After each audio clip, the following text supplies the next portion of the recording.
अच्छा, हम सब के घरों में रोज सुबह दूध का पैकेट आता है ना? हाँ बिल्कुल, रोजमर्रा की जरूरत है। और हम इसे मतलब पोषण, सेहत, शुद्धता का प्रतीक मानते हैं। पर क्या कभी सोचा है कि ये जो पैक होके आता है सफेद सा लिक्विड, ये उतना सीधा साधा है जितना दिखता है? ये एक अच्छा सवाल है। क्या पता इसमें सेहत के अलावा कुछ और भी हो, कुछ ऐसा जिसके बारे में हमें शायद अंदाजा भी ना हो। बिल्कुल। आज हम एक ऐसी ही पड़ताल करने जा रहे हैं। ये के.आर. गोस्वामी, जो एक मनोवैज्ञानिक और लेखक हैं, उनके एक लेख the chemical truth of commercial milk पर आधारित है। अच्छा। और ये लेख जो है, ये कमर्शियल दूध उद्योग पर कुछ कह सकते हैं बहुत गंभीर सवाल खड़े करता है। मतलब सोचने पे मजबूर करता है कि कहीं सुविधा के नाम पर हम कोई खतरा तो नहीं मोल ले रहे। ये तो जानना जरूरी है। तो आज की हमारी ये खास चर्चा इसी पर है। कमर्शियल दूध की प्रोसेसिंग, मतलब उसकी पूरी कहानी क्या है। हम गोस्वामी के लेख के दावों और तर्कों की गहराई में उतरेंगे। ठीक है। हमारा मकसद बिल्कुल साफ है, इस लेख की मदद से ये समझना कि भाई ये जो दूध हमारे फ्रिज तक पहुंचता है, ये असल में किन रास्तों से गुजरता है, इसमें कथित तौर पर क्या क्या मिलाया जा सकता है, और इस पूरी प्रक्रिया का हमारी सेहत और हाँ, हमारी जेब पर क्या असर पड़ता है। हाँ, ये भी जरूरी है। चलिए तो फिर शुरू करते हैं दूध के सफर को और इसमें छिपे रसायनों की कहानी को परत दर परत खोलते हैं। चलिए तो शुरुआत करते हैं दूध के सफर से। गोस्वामी का लेख क्या कहता है कि ये सफर इतना छोटा और सीधा नहीं है जैसा हम शायद सोचते हैं। नहीं, बिल्कुल नहीं। गांव और डेयरियों से जो दूध इकट्ठा होता है वो पहले जाता है कलेक्शन सेंटर, फिर वहां से चिलर प्लांट्स में। अच्छा, जहां उसे ठंडा किया जाता होगा। हाँ बिल्कुल, ताकि वो जल्दी खराब ना हो।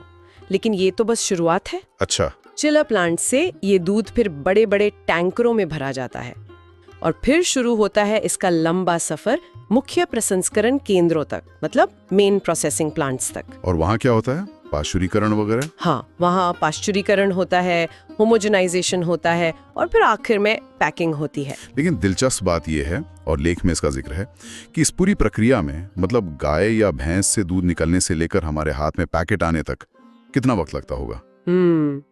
7 दिन या उससे भी ज्यादा लग सकते हैं। 7 दिन? हाँ, 7 दिन। ये सुनकर वो ताजे दूध वाली बात थोड़ी मतलब अजीब लगती है ना? बिल्कुल, 7 दिन तो बहुत लंबा समय है, खासकर दूध जैसी चीज के लिए जो प्राकृतिक रूप से तो बहुत जल्दी खराब हो जाती है।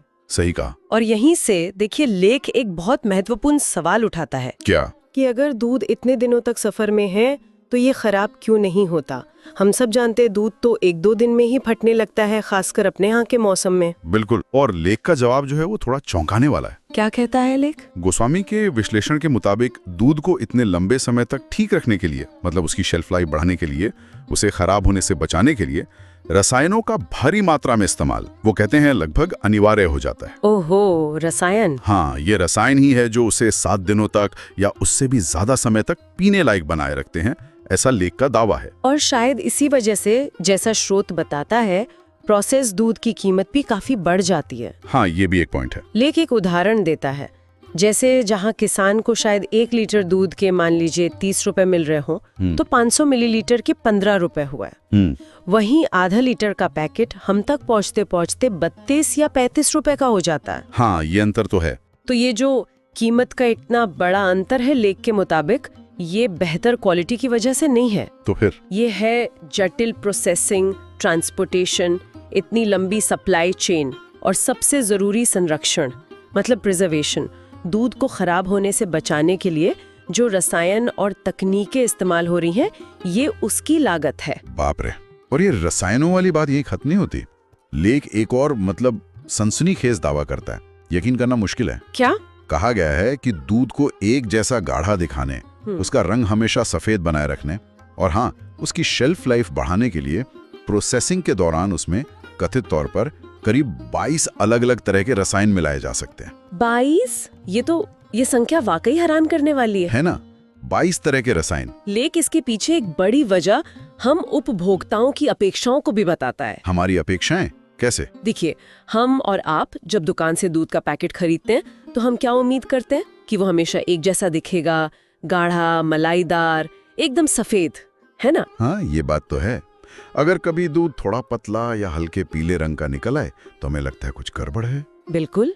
जबकि अगर कोई सीधे किसी ग्वाले से दूध ले तो उसे पता होता है कि भाई मौसम, जानवर के चारे, उसकी सेहत के हिसाब से दूध की क्वालिटी, उसका गाढ़ापन, रंगत थोड़ी बदल सकती है। हाँ, कभी पतला, कभी गाढ़ा, कभी ज्यादा मलाई, कभी कम, ये तो होता है। बिल्कुल। लेकिन जो बड़ी ब्रांडेड दूध कंपनियां हैं, वो इस प्राकृतिक उतार चढ़ाव को खत्म करना चाहती हैं।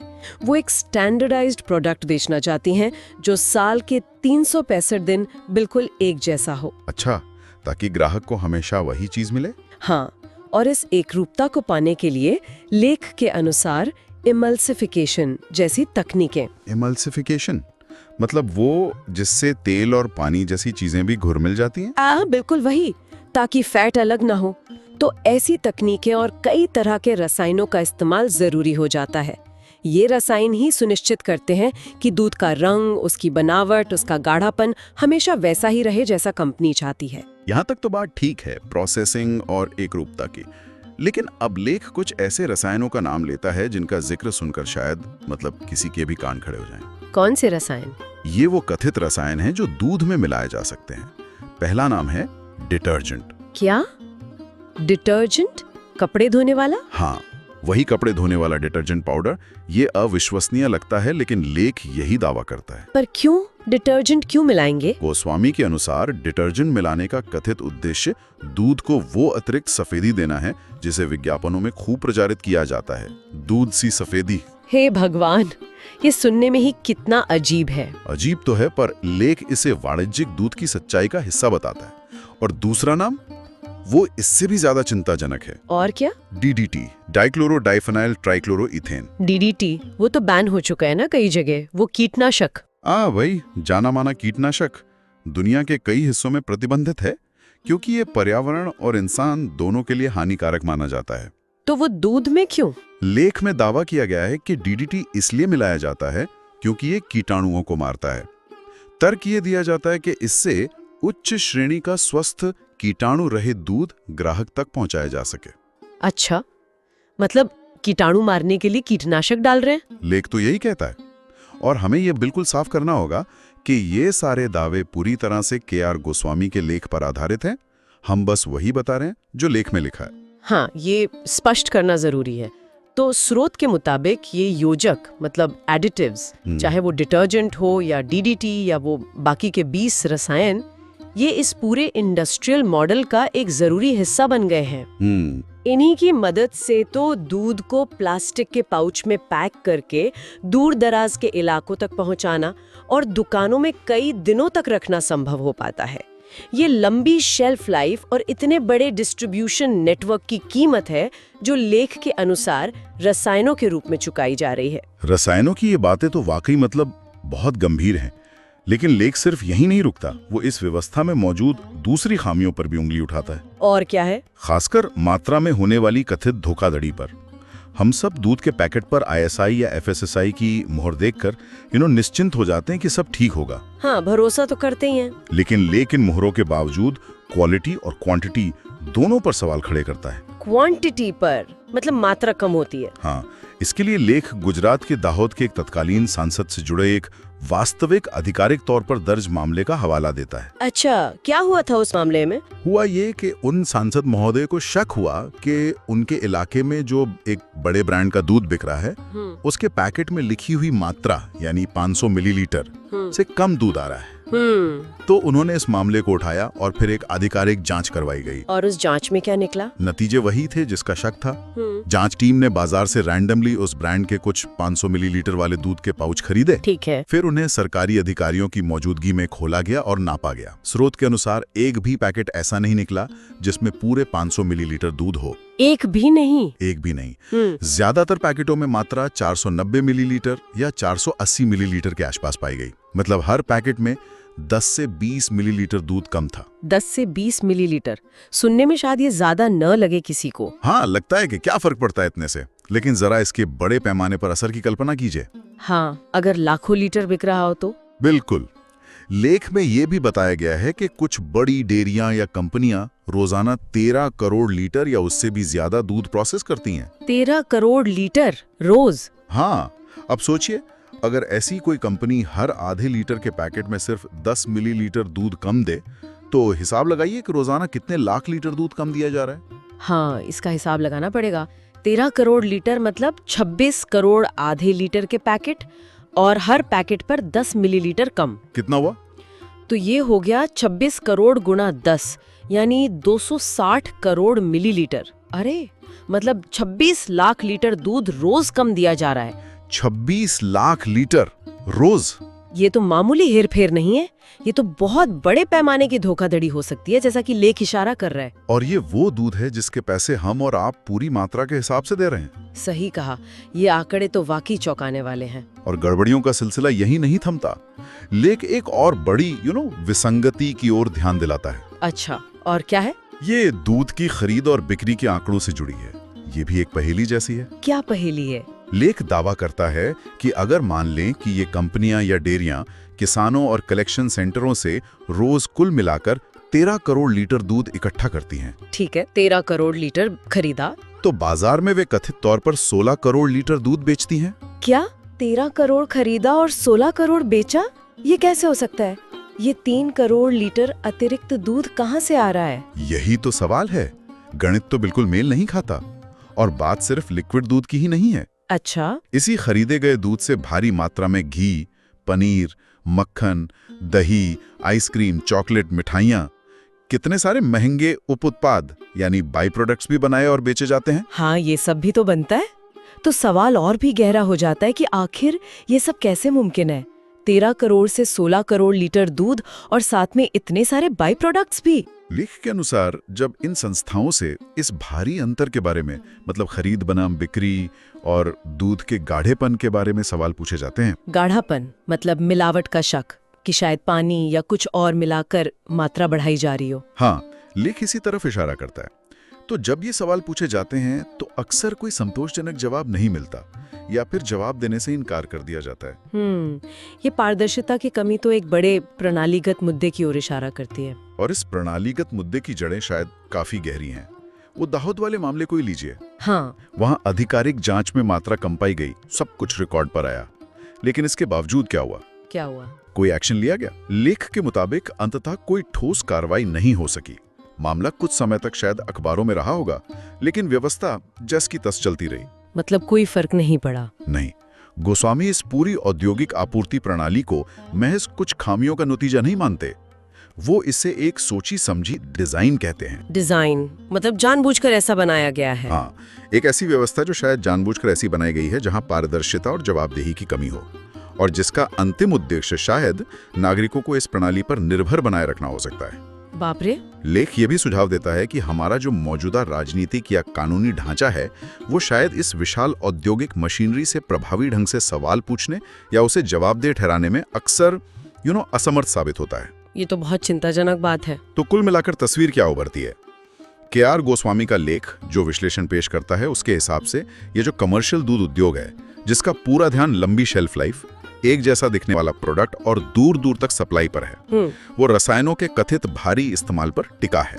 और इसके साथ ही हम उपभोक्ताओं को डिलीवरी में देरी मतलब 7 दिन तक का समय, हाँ। और प्रोडक्ट की मात्रा में धोखाधड़ी जैसी समस्याओं का भी सामना करना पड़ सकता है। बिल्कुल।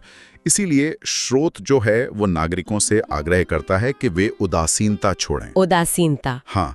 लेख कहता है कि अक्सर हम लोग अपनी सेहत या अपने खाने की क्वालिटी के बारे में तब तक ज्यादा सोचते नहीं जब तक कोई बड़ी स्वास्थ्य समस्या ना आ जाए। हाँ, ये बात तो है। जब तक ठीक चल रहा है चलने दो वाली सोच रहती है। हम सुविधा के इतने आदी हो गए हैं कि पैकेट खोला, इस्तेमाल किया और भूल गए।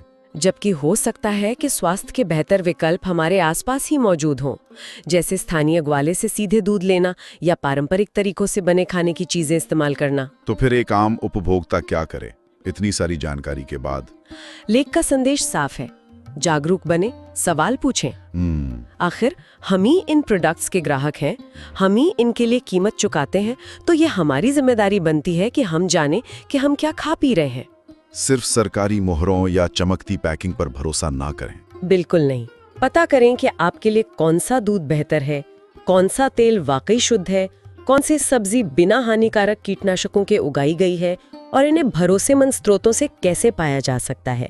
पारदर्शिता की मांग करना हम सबका अधिकार है। लेख ये भी कहता है कि स्वास्थ्य एक चुनाव है, एक एक्टिव कदम है। हाँ, हमें ये तय करना होगा कि हमें क्या चाहिए, रसायनों से मिली हुई वो स्टैंडर्डाइज्ड एकरूपता या फिर खाने की चीजों की असली प्राकृतिक शुद्धता। और इस शुद्धता की मांग हमें खुद करनी होगी। बिल्कुल। तो आज के के.आर. गोस्वामी के लेख the chemical truth of commercial milk पर आधारित इस काफी गहरी चर्चा से कुछ बेहद गंभीर और चिंताजनक बातें सामने आई हैं। हाँ, काफी कुछ सोचने पर मजबूर करने वाली बातें हैं। पहला तो कमर्शियल दूध में शेल्फ लाइफ बढ़ाने और उसे एक जैसा दिखाने के लिए कथित तौर पर डिटर्जेंट और डीडीटी जैसे करीब 22 तरह के रसायनों के इस्तेमाल का दावा। दूसरा, दूध के पैकेटों में लिखी मात्रा से कम दूध मिलने की बात, जिसकी आधिकारिक पुष्टि भी हुई, लेकिन फिर भी कोई ठोस कार्रवाई नहीं हुई। ये भी बहुत गंभीर है। और तीसरा, दूध की खरीद और बिक्री के आंकड़ों में वो बड़ा रहस्यमय अंतर और साथ ही साथ बाय प्रोडक्ट्स का वो विशाल बाजार। ये सारी जानकारी उन सभी के लिए बहुत महत्वपूर्ण है जो रोजाना पैकेट वाले दूध का इस्तेमाल करते हैं, मतलब हम में से लगभग हर कोई। हाँ, सही कहा। ये हमें सोचने पर मजबूर करती है कि जिस सुविधा को हम पैसे देकर खरीद रहे हैं उसकी असली कीमत क्या है। क्या ये कीमत सिर्फ पैसों में चुकाई जा रही है या हमारी सेहत भी दांव पर लगी है? ये सवाल हमें अपने रोजमर्रा के खाने पीने के विकल्पों पर गहराई से सोचने के लिए प्रेरित करते हैं। और जैसा कि हम हमेशा करते हैं, जाते जाते एक सवाल आपके सोचने के लिए छोड़ जाते हैं। जरूर। इस विशाल औद्योगिक खाद्य प्रणाली में, जहां स्टैंडर्डाइजेशन और लंबी शेल्फ लाइफ ही सब कुछ है, शुद्धता शब्द का वास्तविक अर्थ क्या बचा है? गहरा सवाल है। और इससे भी बड़ा सवाल, एक जागरूक उपभोक्ता के तौर पर हम अपने भोजन पर, अपनी थाली पर नियंत्रण वापस कैसे पा सकते हैं? सिर्फ दूध के मामले में ही नहीं, बल्कि हर उस चीज के लिए जो हम खाते हैं।